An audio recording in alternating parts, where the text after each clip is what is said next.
Hey everyone, स्वागत है आप सभी का किरण स्टाइल चैनल पर। कैसे हैं आप लोग? तो यहाँ पर मैं आप सभी का स्वागत करती हूँ आज के ब्लॉग में। और आज है एकादशी। तो आज ना तुलसी विवाह भी है और ये 1 नवंबर की मतलब शाम है। तो जो तुलसी विवाह है ना, कुछ लोग आज कर रहे हैं, कुछ लोग कल करेंगे और कुछ लोग जो नहीं कर पाएंगे वो 5 नवंबर यानी कि पूर्णिमा को भी कर सकते हैं। तो मैं ना आज ही कर रही हूँ तुलसी विवाह। मेरा व्रत नहीं है आज मैं जो एकादशी का व्रत है वो कल रखूँगी, क्योंकि होता है ना कि द्वादश वाली एकादशी मतलब करनी चाहिए, तो वो ही मैं करूँगी। और यहाँ पर मैं रेडी हो गई हूँ, नहा लिया है मैंने फिर से, मतलब मॉर्निंग में नहाया था लेकिन फिर से अभी तुलसी विवाह करना है तो नहा लिया है। नहा के मैं तैयार हो गई हूँ, साड़ी वगैरह बांध ली हूँ, फुल रेडी हूँ मैं। और अब बस चलना है, तुलसी विवाह करना है और फिर मतलब चलिए आपको भी ले चलते हैं पूजा कराने। तो जो भी मुझे आता है, जैसा मैंने जितनी मेरी समझ है उस हिसाब से मैं उनका विवाह करा देती हूँ। तो चलिए, मैंने सोचा ब्लॉग भी स्टार्ट कर देते हैं। और thank you so much Chhath के ब्लॉग को इतना लाइक करने के लिए, शॉर्ट्स को पसंद करने के लिए। Thank you so much. तो चलिए, और यहाँ पर ना मैं रेडी हो गई हूँ। मैंने पिंक कलर का एक साड़ी बांधा हुआ है, अभी फुल लुक दिखा दूँगी आपको बाद में। चलो फिलहाल चलते हैं। मैं ना प्रसाद वरसाद बना के, और पहले नहा के आई थी, फिर प्रसाद वरसाद बना के उसके बाद से तैयार हो गई थी। और अब यहाँ पर मैं बना रही हूँ, चौका पूर रही हूँ। यहीं पर मैं तुलसी जी को बिठाऊंगी और विष्णु भगवान को भी, तो उसके लिए मैं यहाँ पर चौका पूर रही हूँ। स्वास्तिक मैंने बना लिया है, हल्दी से ही बनाया है स्वास्तिक। और यहीं पर मैं विराजमान करा के फिर विवाह कराऊँगी उनका।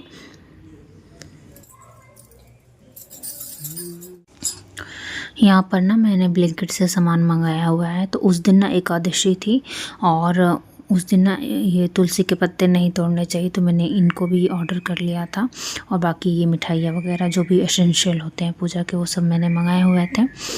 और यहाँ पर मैं अब आसन लगा चुकी हूँ। तो गणपति बप्पा को भी विराजमान किया है, क्योंकि इनके बगैर शादी अधूरी होगी, मतलब संपन्न नहीं हो सकती। तो इनको विराजमान कर दिया। इनको भी तिल का आसन दिया है, और विष्णु भगवान जी को भी तिल का ही आसन दिया हुआ है। क्योंकि एकादशी था तो चावलों का प्रयोग नहीं किया है मैंने आसन में, तिल का ही प्रयोग किया है। और यहाँ पर मैं कलश बना रही हूँ।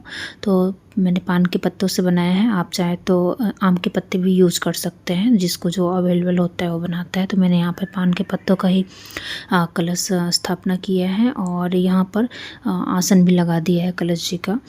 इनको भी मैंने तिल का ही आसन दिया हुआ है। तो सबके यहाँ ना थोड़ा अलग अलग करते हैं, जिसके यहाँ जैसा होता है वैसा फॉलो करते हैं। तो और मैंने थोड़ा सा ना गाइडलाइन भी लिया हुआ है यूट्यूब से, और बाकी जिस तरीके से मेरी तरफ होता है उसी तरीके से मैंने किया है। बस थोड़ा सा मैंने एक गाइडलाइन आइडिया टाइप का ले लिया है। और यहाँ पर मैं माँ को खोइचा डाल रही हूँ। तो खोइचा मैंने चावल का ही डाला है, आप चाहें तो जीरे का भी डाल सकते हैं, और मतलब चावल का भी, जैसा आपको सही लगे।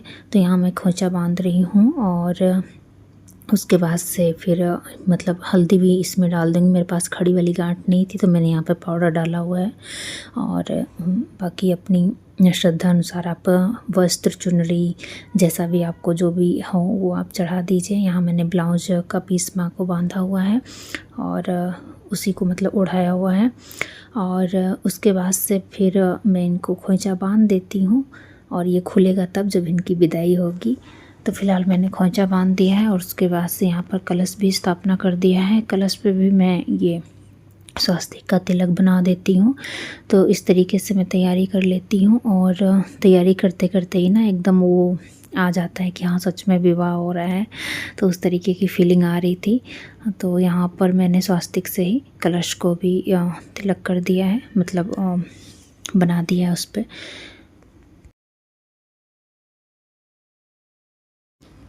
और इसके बाद से फिर मैं यहाँ पर रंगोली निकालूंगी। तो मुझे ना बहुत ज़्यादा रंगोली निकालने नहीं आती है, लेकिन हाँ इतना आता है कि ठीक ठाक लगे सब कुछ पूजा में। तो एक सिंपल सा रंगोली मैंने यहाँ पर निकाला हुआ है, तुलसी माँ को भी के पास भी और कलश जी के पास भी। तो मेरे पास फ़िलहाल 2 ही कलर अवेलेबल थे फ़िलहाल के लिए, तो उसी से मैंने रंगोली बना लिया है। लेकिन फिर भी बहुत अच्छा बन गया था, और इसी से ना पूरा लुक बहुत ही अच्छा लग रहा था, बहुत देखने में बहुत अच्छा लग रहा था सामने से। वीडियो में भी आपको मैं अभी दिखाऊंगी पूरा। तो ये 2 ही कलर थे मेरे पास, रेड और ऑरेंज, और इसी से मैंने रंगोली बनाया है। यहाँ पर सब कुछ फ्रूट्स वगैरह फल वगैरह रख लेती हूँ। मेरे यहाँ ना पूड़ी और हलवा ज़रूर चढ़ता है, बाकी आपकी श्रद्धा अनुसार आप जितना जो कुछ चढ़ा सकते हैं, लेकिन पूड़ी और हलवा ज़रूर बनाया जाता है और प्रसाद में भी यही दिया जाता है। तो जिसके यहाँ जैसा होता है वैसा फॉलो करते हैं। तो यहाँ पर मैं कलश स्थापना कर देती हूँ। कलेवा मैंने लपेट दिया है और ये चौड़ा हिस्सा ना अपनी तरफ ही रखते हैं, तो वो सब चीज़ मैं फॉलो कर रही हूँ यहाँ पर। और कलश को भी मैं यहाँ पर मौली बांध रही हूँ। तो ये सब मेरी तैयारियां यहाँ तक हो चुकी हैं और थैंक यू सो मच मेरे साथ बने रहने के लिए।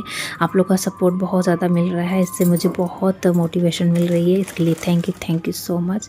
तो यहाँ पर मैं अर्पण कर देती हूँ वस्त्र और उसके बाद से जयमाला यहाँ पे करा देती हूँ। तो तुलसी जी को टच करा के भगवान जी को माला चढ़ाना होता है और भगवान जी को टच करा के तुलसी जी को जयमाल करानी होती है। तो वही मैं यहाँ पर फॉलो कर रही थी और पता है बहुत अच्छा लग रहा था। मतलब इतना ज़्यादा भाव आ रहा था ना अंदर से कि मैं उसको क्या ही बताऊँ।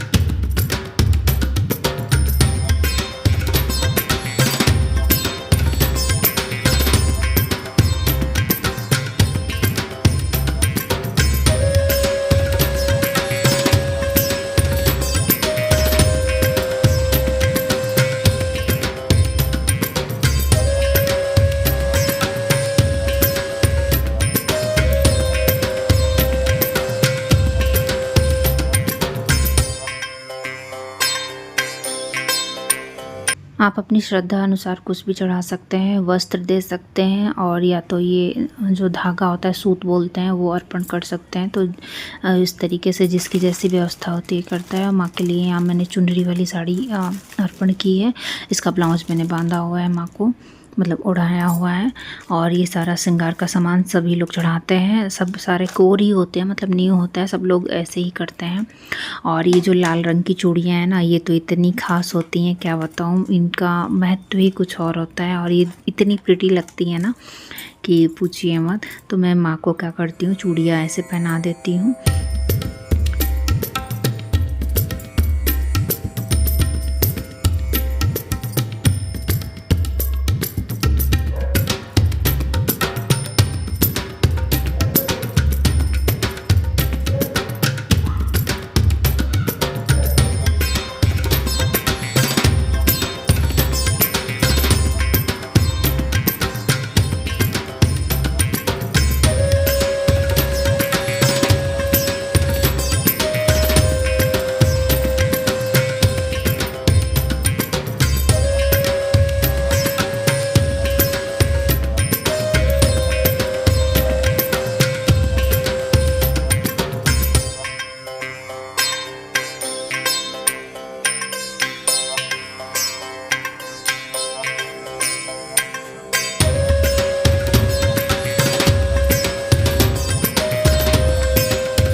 इसके बाद से माँ को मैं इत्र चढ़ा देती हूँ। तो यहाँ पर मैंने गुलाब वाला इत्र मंगाया हुआ था, तो क्योंकि लक्ष्मी स्वरूपा हैं और इनको गुलाब की चीज़ें बहुत ज़्यादा पसंद आती हैं, तो मैंने इनको लगा दिया है।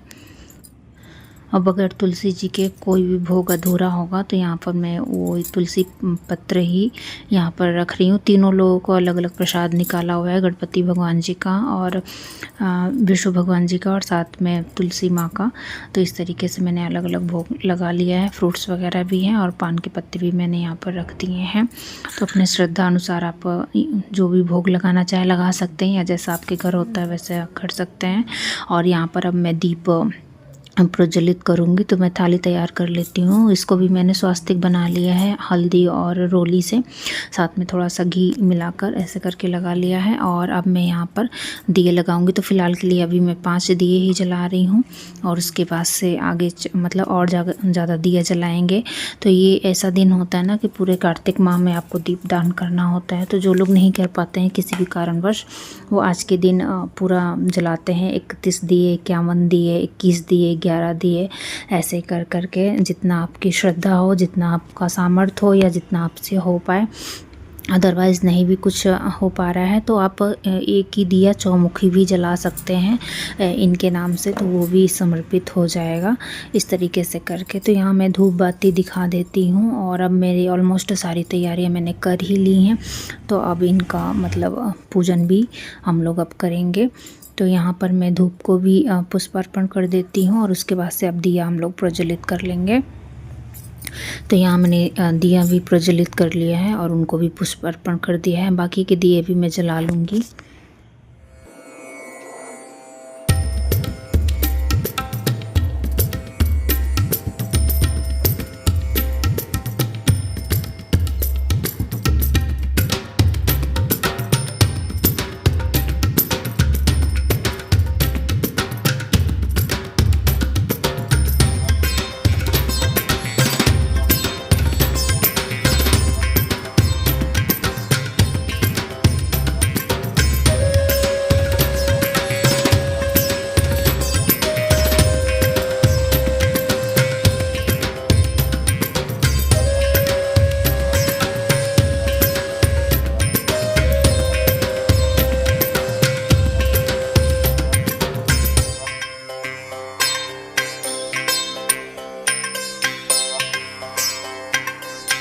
तो सारी रस्में ऑलमोस्ट मैंने डन कर दिया है। टीका वगैरह भी लगा दिया है, तिलक को और नारियल को, सब चीज़ों को। और अब बारी आती है विवाह की। तो ये एकादशी के दिन ही मैंने इनका विवाह करा दिया था रात में।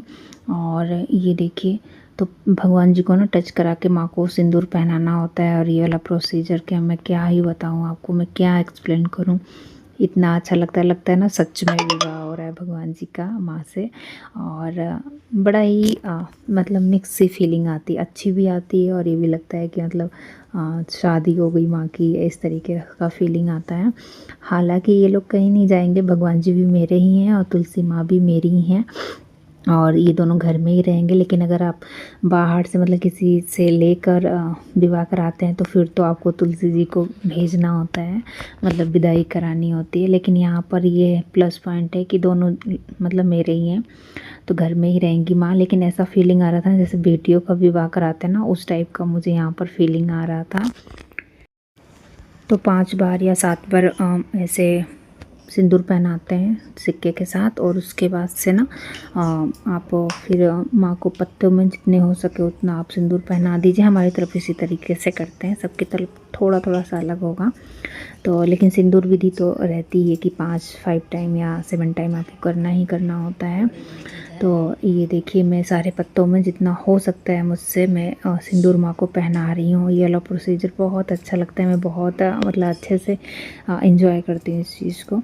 और यशिका ना सब देख रही थी कि क्या कर रही है मम्मा, उसको ये सब चीज़ों में बहुत इंटरेस्ट आता है। दर्श भी आके बैठ रहे थे। तो इस तरीके से करके जितना हो सकता है उतना मैं इनके पत्तों में लगा दूँगी, सिंदूर पहना दूँगी। और सिंदूर पहनने के बाद ना माँ बहुत अच्छी लगती हैं, क्योंकि हमारी तरफ पीले सिंदूर से शादी होती है, बहुत मस्त लगती हैं। कई सारी सुहागिनें मिल के लगाती हैं, लेकिन ये कुंवारी कन्याएं भी कर सकती हैं विवाह, कोई भी कर सकता है। तुलसी विवाह में ऐसा कोई रोक टोक नहीं है कि आप ही कर सकते हो, कोई भी कर सकता है। कुंवारी कन्या भी कर सकती है, सुहागन भी कर सकती है, या फिर बुज़ुर्ग महिला वगैरह कोई भी कर सकती हैं, इसमें कुछ वो नहीं है। और यहाँ पर ना अब मैं दिया जला रही हूँ। तो मैंने 5 दिए पहले ही जला लिए थे, और अब मैं 11 दिए और जला रही हूँ। जैसे 11 दिए का, 21 दिए का, 51 दिए का, 108 दिए का, जितना आपका सामर्थ्य हो सके उतना दिया जलाइए, क्योंकि कार्तिक माह दीपदान का माह होता है। तो यहाँ पर मेरी दिए जला लेती हूँ। हालांकि मैं रोज़ दिया लगाती हूँ सुबह शाम, तो फिर भी मैं यहाँ पर दिया लगा लेती हूँ। जो लोग नहीं लगा पाते हैं वो आज के दिन भी दिया लगा सकते हैं, तो वो पूरा ही माना जाएगा कि पूरे कार्तिक माह का फल ही आपको प्राप्त हो जाता है। अगर आप रोज़ रोज़ नहीं कर पाते हैं तो इस दिन दीपदान कर दीजिए, दिया लगा दीजिए तुलसी माँ को, तो वो पूरा हो जाएगा। इसके बाद से मैंने टीवी में भजन लगा लिया था और वही भजन पे मतलब हम लोग यहाँ पर भजन कर रहे थे, सुन रहे थे और क्लैपिंग भी कर रहे थे। तो बड़े अच्छे अच्छे भजन लगा रखे थे टीवी में मैंने, और मोबाइल से तो खैर शूट ही हो रहा है। तो इस तरीके से मैं कर लेती हूँ, मोबाइल पे भजन चला लेती हूँ और बाकी जो एक दो याद रहता है वो तो हम लोग कर लेते हैं, बट ये तुलसी वाले नहीं आते हैं मुझे। और हमारी तरफ ना विवाह सॉन्ग गाया जाता है तुलसी माँ का, शिव विवाह इस तरह करके, तो वो सब भी मैंने लगा लिया था बैकग्राउंड में। तो वो सब चल रहे हैं और बच्चे ना बहुत ये सब चीज़ों में बच्चे बड़े सपोर्टिव हो जाते हैं मेरे। कहना नहीं पड़ता है, आके बैठ जाएंगे या फिर मतलब वो चीज़ देखते हैं कि क्या हो रहा है, कैसे हो रहा है, और फिर मैं भी मना नहीं करती हूँ कि नहीं ठीक है देखो, ये सब चीज़ें देखने से ही आती हैं। तो यहाँ पर ना एक अलग ही मतलब ऐसा उत्सव टाइप का हो गया था कि हाँ चलो शादी हो गई है, सब कुछ हो गया था, एकदम ना शांति से बैठने का मेरा यहाँ पर मन था। मैं ना साबूदाना का खीर मैं यहाँ रखना भूल गई थी, तो अभी को मैं यहाँ पे अर्पण कर रही हूँ।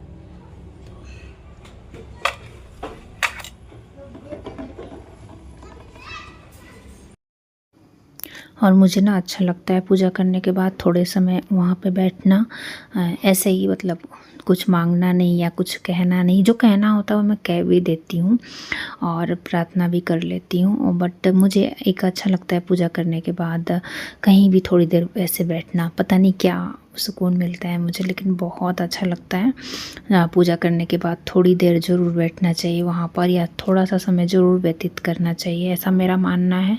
और मुझे ना सुकून भी बहुत ज़्यादा मिलता है। और यहाँ पर मैं माफ़ी प्रार्थना भी कर लेती हूँ कि पूजा के दौरान जो भी मुझसे त्रुटि हुई हो या आगे पीछे कुछ हो गया है या किसी भी वजह से, तो मैं ज़रूर माफ़ी प्रार्थना कर लेती हूँ। ऐसा मुझे लगता है कि हमसे थोड़ा बहुत तो इधर उधर हो ही जाता है या फिर कुछ ऊपर नीचे हो जाता है, तो उसके लिए माफ़ी ज़रूर मांग लेनी चाहिए देवी देवताओं से या फिर ईश्वर से। और माफ़ी प्रार्थना में बहुत शक्ति होती है और ख़ुद को भी बहुत अच्छा लगता है कि जो भी इधर उधर या थोड़ा बहुत हमसे मिस्टेक हो गया हो किसी भी प्रकार, तो आप मुझे क्षमा करें और मतलब स्वीकार करें। बाकी तो आपकी श्रद्धा मायने रखती है। और यहाँ पर बच्चे वही सब कुछ ना कुछ पूछ रहे थे मुझसे, तो मैं थोड़ा बहुत उनको बता रही थी। म्यूट इसलिए किया हुआ है क्योंकि बैकग्राउंड में ना भजन चल रहे हैं हमारे, और हम लोग कभी कभी उसी भजन को मतलब गा भी रहे हैं और समटाइम्स बच्चों को मैं आंसर भी दे रही हूँ उस चीज़ को।